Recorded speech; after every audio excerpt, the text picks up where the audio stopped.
Until 3, you're listening to Denis Walter. It's 25 to 3. My next guest is firstly going to give us a weather report from Offspring, Lachy Hulme. Good afternoon. How are you, Mr. Denis Walter? I'm all right. It's very cold outside, sir. I'm glad to be in your nice warm studio. You'll see, I look out the window and I never know if it's windy or what it is. It feels like it's literally we're having a nice, pleasant afternoon on Antarctica. Right. I've just had a call from a listener who's sitting up at Mount Dandenong and it is snowing, properly snowing. Wow. That's pretty close to town. And did I hear Brad. a nasty rumour that it's snowing in Lorne? I got a picture through of a bush track at Lorne and it was covered in snow.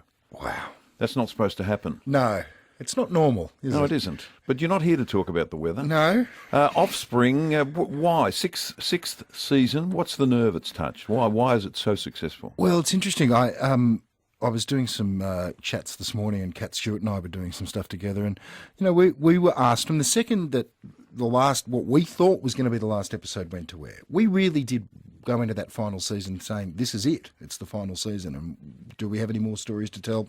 We didn't know. And for the last 2 years, I think I've probably been asked the question about, is there going to be any more Offspring than any other question I've ever been asked? And it's almost like the will of the people have brought the show back.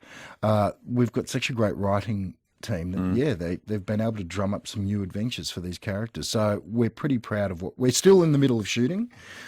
We do go to air next week, but the stuff that is in the can already, we're very, very happy with. So, could there be another season of Offspring? After this one? Yes. Touch wood. Given how you were feeling when you filmed the last series, had you already made plans to do other things? Yeah. I mean, I was sort of booked up. I'm very fortunate. I'm always busy. But we got the call, would have been about this time last year, that they were thinking of maybe bringing the show back. And without even knowing what the storylines might be, I said immediately, yes, I will be involved if everybody's coming back. And everybody's come back to the show. You mentioned that you're always busy. You've had such a varied career over the last few years with some fabulous roles.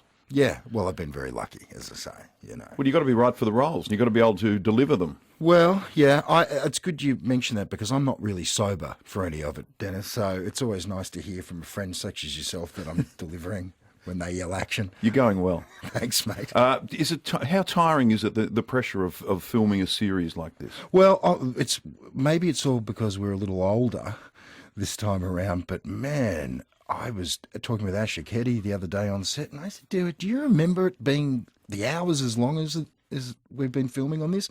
She has no recollection of it being this hard. I mean, we've sort of got 4 a.m. starts some days and not getting home till 8 o'clock at night. And I think that's because the network's got a bit of pressure on it to make sure this gets done sooner rather than later.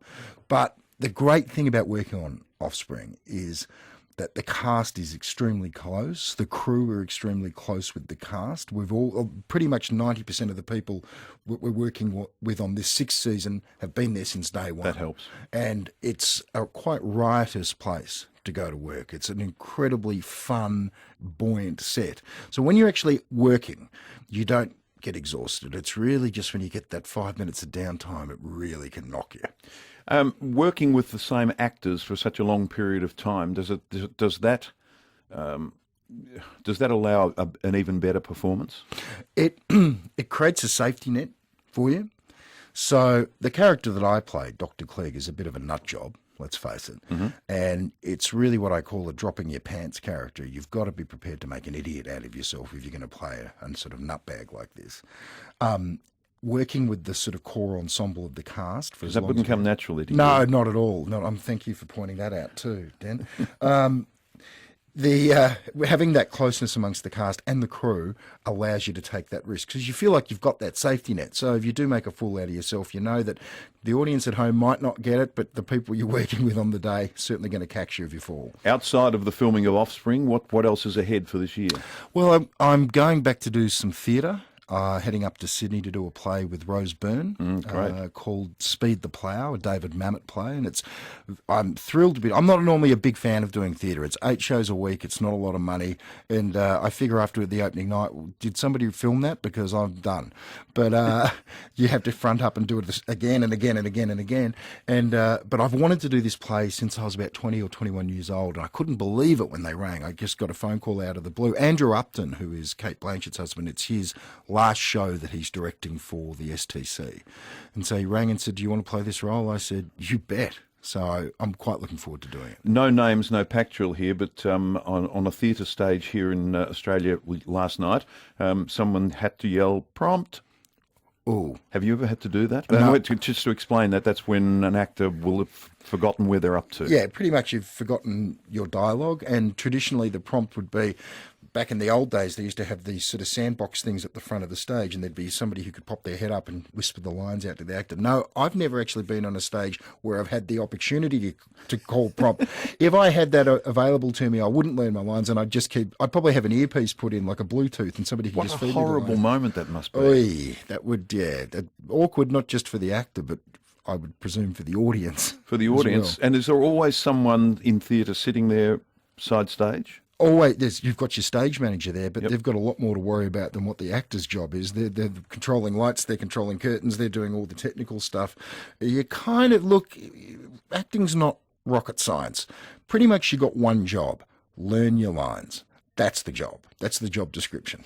And then create the character. Well, theoretically, yes. You're probably going to have a nightmare about that very scenario. Let me just say that I'm leaving here slightly less inflated than I thought I would be. And I know what you're going to do when we go to the commercial break, surely. No. Who was it? Yeah, I am going to do it. I'm not going to force you to do it on air. That is very funny. It's great to see you. We're always happy to know that you're busy and doing great stuff as Offspring is. Great, thanks, Dan. Lachy Hulme, Offspring, Season 6, premieres 29th of June on 10 at 8:30, and coming to the Win Network on Wednesday the 6th of July for those listening in regional Victoria, and at 8:30 on the Win Network. But next Wednesday, 8:30 here in Melbourne on 10. It's 18 to 3.